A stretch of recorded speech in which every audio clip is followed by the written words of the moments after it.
Pemirsa, Anda masih dalam Zooming with Primus dengan topik menunggu stimulus industri otomotif.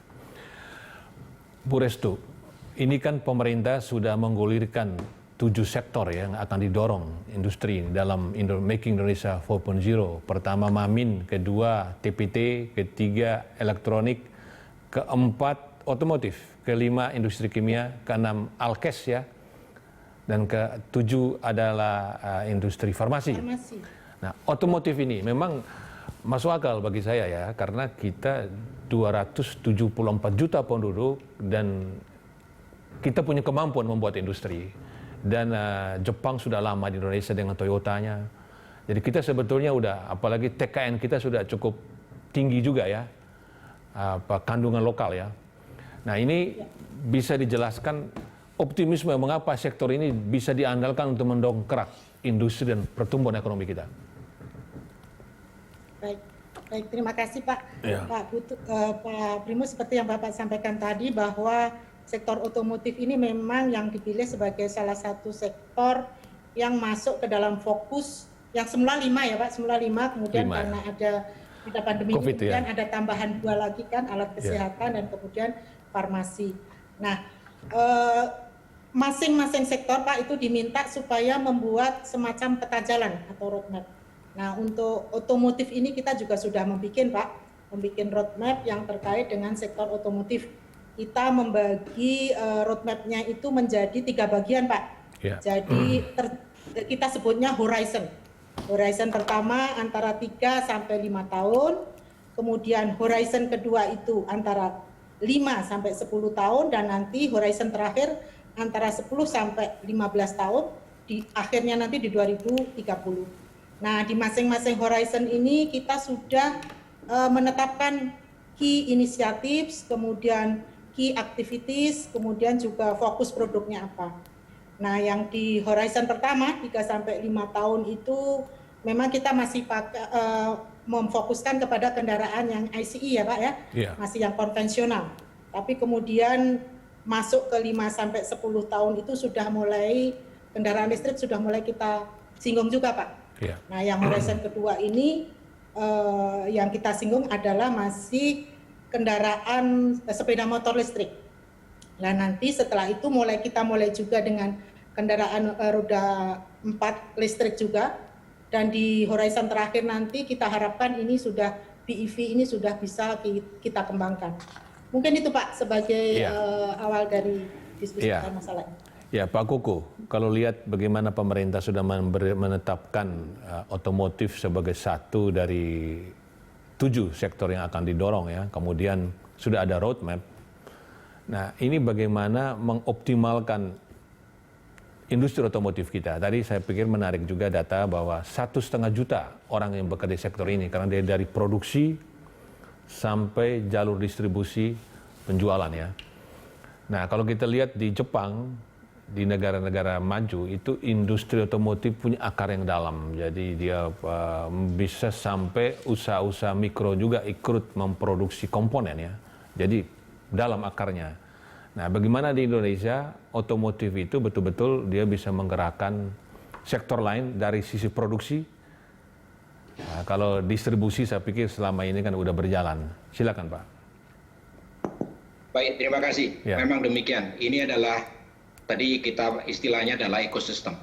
Roadmap-nya sudah disiapkan oleh kementerian. Kita bagiannya adalah mengisi roadmap itu sesuai dengan kemampuan yang ada. Nah, inilah yang menarik dari industri otomotif. Bapak tadi sudah menyinggung mengenai ujungnya. Kita nggak berdiri sendiri, sebuah sistem yang panjang. Jadi dari produksi kemudian sampai komponen itu berbagai macam, yang kecil-kecil. Jadi ada yang komponen yang kecil-kecil itu juga mendukung industri kita ini. Itulah yang menyebabkan kita bisa tumbuh, dan tadi disinggung dari ICE, internal combustion engine, ini perlu kita pelihara. Karena ini yang sudah sampai dalam. Kita sudah membuat engine di dalam negeri. Dan kita bahkan sudah ekspor engine etanol yang berbahan bakar etanol ke Brasil. Sayang di sini belum dimanfaatkan. Terkait dengan mobil listrik itu juga akan bergerak ke sana. Masalah powertrain-nya. Tentunya kita akan mengikuti perkembangan. Nah, masalahnya kan tadi sudah disinggung akan dimulai dari sepeda motor dulu. Betul. Karena kompleksitas dari electric vehicles ini sendiri tidak bisa berdiri sendiri, hanya mobilnya saja. Dan harganya masih relatif mahal. Karena lebih dari 50-60% itu harga baterai yang memang belum matang, belum lagi infrastruktur pendukungnya yang diperlukan untuk industri yang bergerak maju ke teknologi baru. Ya. Itulah gambaran mengenai kita industri otomotif. Demikian yang bisa kami sampaikan. Bu Restu, bagaimana lokal konten dan lokal komponen ya, atau TKDN otomotif ini? Ada kemajuan nggak? Sekarang di posisi mana? Kalau jadi seperti ini Pak, sebenarnya kan pada waktu tahun 2013 itu kita punya program apa yang kita sebut dengan LCGC ya, waktu itu low cost green car. Dan setelah itu memang produksi kendaraan bermotor langsung naik ya Pak. Itu banyak mobil-mobil yang di jalanan. Nah, pada waktu itu memang sudah ada aturan bahwa kalau akan mendapatkan insentif ya dia harus memenuhi TKDN sekian persen gitu. Nah, info terakhir ini nanti mungkin Pak Kuku bisa memberikan konfirmasi sudah di atas 80% Pak kalau untuk LCGC.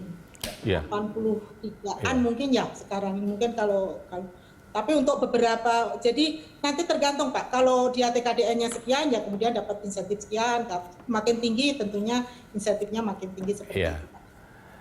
Ya. Sudah tersambung dengan Pak Bibin Juwana, pengamat otomotif. Pak Bibin, selamat siang Pak Bibin. Iya. Oke. Selamat siang. Ya, Pak Bibin, kita sudah selesai satu segmen, sekarang segmen kedua, nanti akan segmen ketiga terakhir. Saya bertanya kepada Anda, mengapa harga mobil di Indonesia itu mahal ya? Saya pikir tadi kan dikatakan kepemilikan mobil Indonesia 490 dibanding dalam 1.000 penduduk ya. Dari 1.000 penduduk cuma 490. Thailand lebih banyak dari kita ya. Koreksi Pak, Indonesia cuma 99. Indonesia cuma 87, berapa tadi? 87 ternyata diperbaiki oleh Pak 99. 99, nah kita cuma 99, Ya, Thailand, iya, Malaysia. 99. Malaysia lebih banyak, 490 ya. Nah, Thailand 240 dari 1.000. Nah, saya pikir ini menyangkut pricing ya. Gimana silakan Pak Bebin? Ya, saya pikir ini adalah peninggalan peraturan-peraturan lama yang membuat perpajakan untuk kendaraan bermotor itu menjadi mahal, menjadi tinggi pajaknya. Waktu itu saya masih ingat bahwa kenapa dilakukan hal tersebut adalah untuk memproteksi industri dalam negeri. Tapi sekarang saya pikir apa iya masih perlu diproteksi? Karena tadi Pak Kuku juga sudah mengatakan bahwa ekspor kita sudah cukup menggembirakan, walaupun belum setinggi Thailand. Ya, tentunya harapan kita semua adalah kita bisa mengekspor lebih dari Thailand karena kita punya kemampuan yang tinggi. Balik ke pertanyaan, masalah harga kendaraan yang begitu tinggi, ya sebetulnya ujungnya adalah pajak yang bermacam-macam itu. Sejak komponen, sejak masuk ke bumi pertiwi ini, banyak sekali pajak-pajak yang dikenakan hingga kendaraan tersebut turun ke jalan. Dan ini yang dibayar oleh masyarakat, gitu kan. Mungkin inilah yang menjadi pemikiran teman-teman di Gaikindo dan di perindustrian bahwa bagaimana jika ini dikurangi. Hanya saja kan ceritanya sampai di masyarakat bagaimana dihilangkan gitu kan. sementara waktu untuk menjadi stimulus agar penjualan bisa bergerak. Hanya saja pada saat isu itu diluncurkan, saya nggak yakin dengan harapan tersebut, mengingat pemerintah sekarang ini kan sedang menghadapi beban yang sangat berat. Kalau itu mendadak dihilangkan, maka pemasukan buat pemerintah juga cukup besar yang akan hilang, gitu kan. Nah, jadi saya pikir mungkin perlu peninjauan adalah bagaimana pajak yang dikenakan itu lebih realistis. Karena kan temanya sudah tidak lagi memprotek industri ini. Gitu. Dulu kan pajak dikenakan untuk memprotek industri. Sekarang kan sudah tidak lagi gitu. Betul. Gimana kita kembangkan industri ini. Baik Pak Bebin, poinnya dapat. Pak Kuku, saya pikir menarik. Ini bagaimana stimulus fiskal ya, ini pasti diharapkan stimulus fiskal yang bisa mendorong industri otomotif supaya otomotif yang sudah masuk dalam 7 sektor Making Indonesia 4.0 ini betul-betul dia bertumbuh, berkembang, menggerakkan ekonomi. Jadi sebetulnya insentif apa saja yang diharapkan? Tadi saya pikir poin bagus dari Pak Bebin dulu, pajak dikenakan untuk memproteksi. Sekarang kita malah ekspor kan? Jadi sebetulnya bagaimana fiskal yang mendorong industri ini? Silakan Pak. Jadi begini Pak, kita perlu berkompetisi. Tadi Pak Bebin sudah menyinggung, pajaknya banyak sekali. Dari komponennya datang yang memang masih harus diimpor, itu sudah kena. Jadi kurang lebih rata-rata itu mobil itu dari barang raw materialnya sampai kemudian diterima oleh konsumen, itu kurang lebih ada 40% pajaknya. Jadi kalau misalnya harganya, ambil aja sebagai contoh 100 juta, itu ada PPN-nya udah 10%. Kemudian ada lagi begitu keluar, kena lagi. Kemudian pada waktu didaftarkan, itu ada BPNKB, kurang lebih 12,5%. Tergantung dari jenis kendaraannya juga tadi, BPNBM-nya. Kemudian ada lagi pajak kendaraan bermotor, kurang lebih 40% lah Pak. Nah, yang tadi disinggung, kita harapkan adalah terjadi relaksasi pajak. Bukan kita minta 0%. Sebetulnya yang kita minta adalah, kalau biasanya tadi pajak katakanlah sampai 40%, kita untuk sementara dalam waktu pandemi, ini kita kurangi. Kalau biasanya 40, ya mungkin 50%-nya lah, sehingga hanya 20. Namun dari 20 kita harapkan pasarnya kalau 40% hanya terjual 100 misalnya. Kalau turun 20%, harapannya adalah jualannya bisa sampai ke 150 atau 200. Kan akhirnya pemerintah juga mendapatkan revenue yang hampir sama lah gitu. Jadi itu yang kita harapkan. Karena apa? Kita ingin jangan sampai kapasitas yang ada itu semakin turun terus. Nah ini yang menjadi tantangan bagi kita. Kalau kemudian di Indonesia ini utilisasi pabriknya terlalu rendah, sementara di ASEAN sedang ada excess capacity, maka prinsipal akan berpikir, ya udah, kalau gitu kita akan produksi dipusatkan di satu negara tertentu saja. Misalnya di Thailand atau di Malaysia atau di Vietnam kan. Karena sekarang sudah muncul lagi kompetitor baru, di mana kondisinya memungkinkan setelah adanya FTA, Free Trade Agreement, pasar Indonesia yang 34% pasar ASEAN kita suplai aja dari kawasan Indo-Cina. Ini yang berbahaya, yang kita tidak inginkan. Karena apa? Kita akan kehilangan sektor industrinya. Pabriknya di sini tutup, kita suplai saja dari Thailand atau dari Vietnam. Itu yang tidak kita inginkan. Itu sebabnya kami dari GAIKINDO mengupayakan apa yang bisa dilakukan agar utilisasi pabriknya ini bisa segera pulih. Kalau pulih itu bukan sekedar pabrik besarnya, tapi mata rantai industri ini sendiri, ekosistem industri inilah yang kemudian dibantu. UMKM-nya juga akan jalan. Kemarin kita dalam sebuah diskusi, FGD juga, ada keluhan dari para pemasok. Karena pada waktu menurun, mereka pun pasokannya menurun, sehingga kapasitasnya juga turun. Ini yang perlu segera kita bangkitkan lagi sehingga paling tidak kembali ke normal. Kemudian selanjutnya adalah meningkatkan utilisasi tadi. Kita lihat misalnya di ekspor tadi 300.000, nggak cukup. Pada waktu itu Presiden pun juga meminta apakah nggak bisa ekspor 1 juta di tahun 2025. Inilah langkah-langkah yang kita upayakan agar di 2025 ekspornya 1 juta, pasar dalam negerinya pun mungkin bisa menjadi atau mencapai di 2 juta. Nah itu akan berarti juga lapangan pekerjaan, kemudian juga pemerataan, pemutaran ekonomi yang lebih baik dan selanjutnya. Itulah yang kami harapkan, Pak. Jadi Pak Kuku, kalau kita beli mobil 500 juta mobil ya on the road, itu berarti pajaknya 200 juta ya? Kurang lebih begitu, Pak. Kurang lebih begitu, nanti ada yang klasifikasi yang ada sekarang itu tergantung jenisnya. Ada yang pajaknya 10%, tapi ada yang juga sampai 125% PPNBM-nya.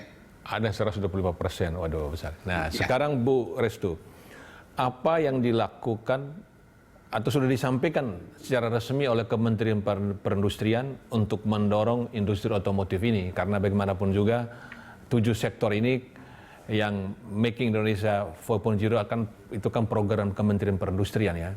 Jadi supaya industri ini tumbuh, apa saja yang sudah disampaikan kepada Kementerian Keuangan?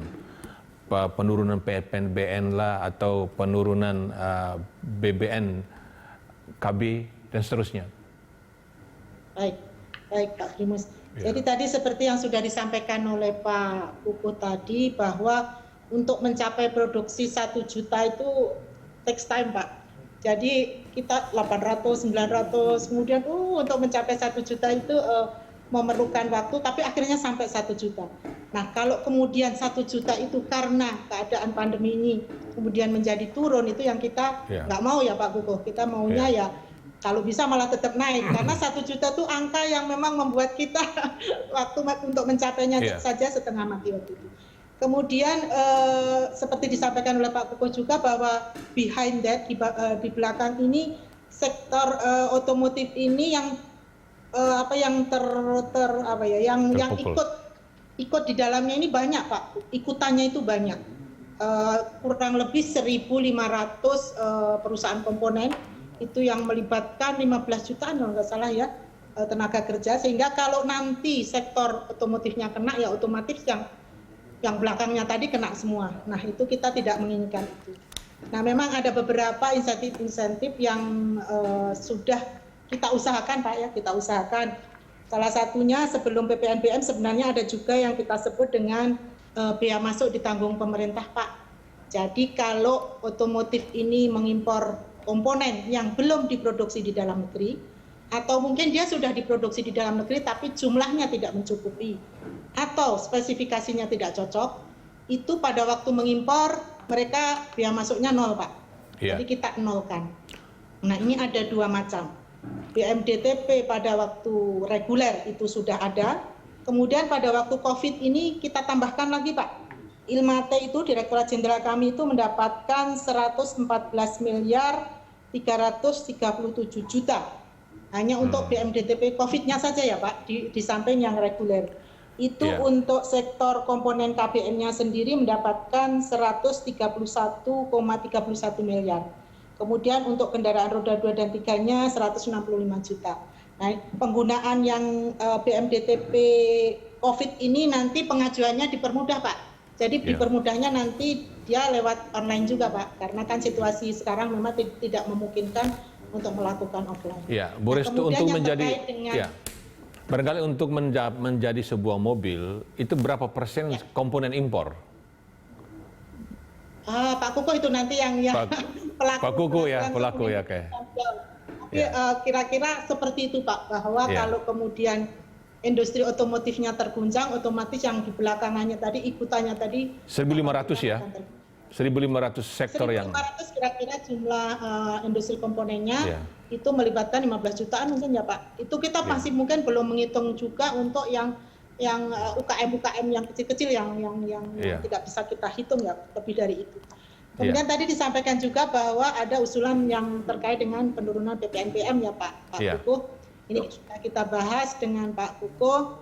Yang kita inginkan sebenarnya kan tidak nol ya, tapi turunlah ya berapa persen gitu. Ada hitung-hitungannya nanti, dan tidak selamanya juga yang kita inginkan sebenarnya supaya industri otomotifnya bangkit dulu gitulah. Tapi saat ini kelihatannya masih dibahas karena sekali lagi bahwa Kementerian Keuangan biasanya memang selalu bahwa kalau dia lose something ya dia harus mendapatkan sesuatu kan. Kira-kira apa yang bisa kita kompensasikan kalau nanti negara ini kehilangan dari sisi PPNBM. Nah ini sedang kita bahas Pak, moga-moga ada good sign setelah ini. Kita selalu bekerja sama dengan Pak Kuko tentunya. Pak Kuko yang berapa persen tadi mohon dijawab Iya, Pak. silakan Pak Kuko. Baik, jadi tergantung dari jenis kendaraannya, tapi yang disinggung oleh Bu Restu tadi mengenai LCGC atau KBH2 itu kisarannya sudah cukup tinggi, 80%. Namun dari secara keseluruhan itu bervariasi, Pak. Jadi kalau misalnya ada komersial itu yang masih relatif 30%. Namun range-nya yang sudah dibuat di Indonesia ini rata-rata dari 30 sampai 90% bahkan, tergantung jenisnya. Nah ini cukup banyak, mungkin nggak disadari ya, dalam sebuah mobil itu komponennya kurang lebih bisa sampai 6.000 sampai 7.000 komponen. Nah ini yang luar biasa. Nah itulah yang layak perlu dipertahankan, jangan sampai ini kita kehilangan itu. Karena prosesnya panjang untuk mencapai 1 juta tadi dikatakan Bu Restu, proses yang sangat panjang. Dan kita harus masuk ke lompatan yang berikutnya. Kita masuk ke 2 juta, kemudian ekspornya 1 juta, kemudian powertrainnya juga, teknologinya juga harus berkembang. Karena apa Pak? Kita ini kemarin baru masuk ke standar emisi gas buang Euro 4. Itu adalah sebuah langkah di mana kemudian efisiensi produksinya juga memudahkan.